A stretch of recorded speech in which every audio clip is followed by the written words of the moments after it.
Click on the upper left corner. Choose Export. Select JSON as data format.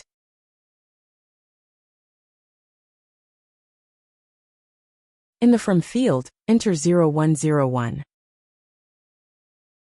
Enter 99.99 in the Next field.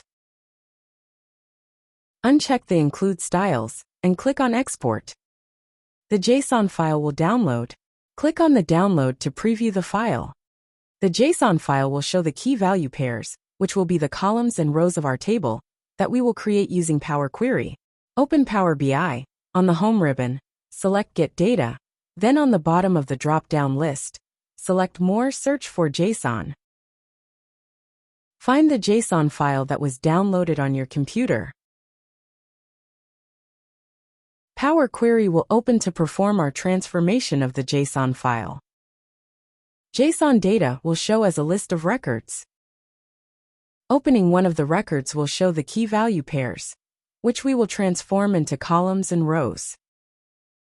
I created a custom function to perform the transformation steps called FX Transform HTS.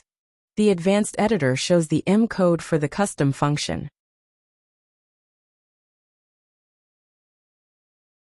Click on the FX to add a step to the Applied Steps query.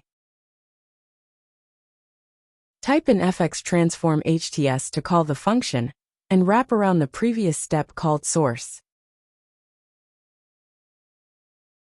Like and comment HTS code for a copy of the custom function.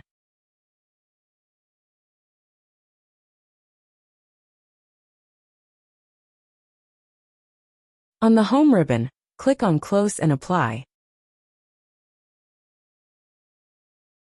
The HTS dataset has 36,000 rows of data.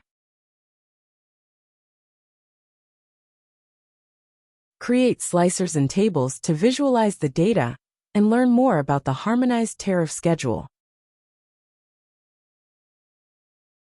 Thanks for watching. Remember to like, comment, and subscribe to support the channel.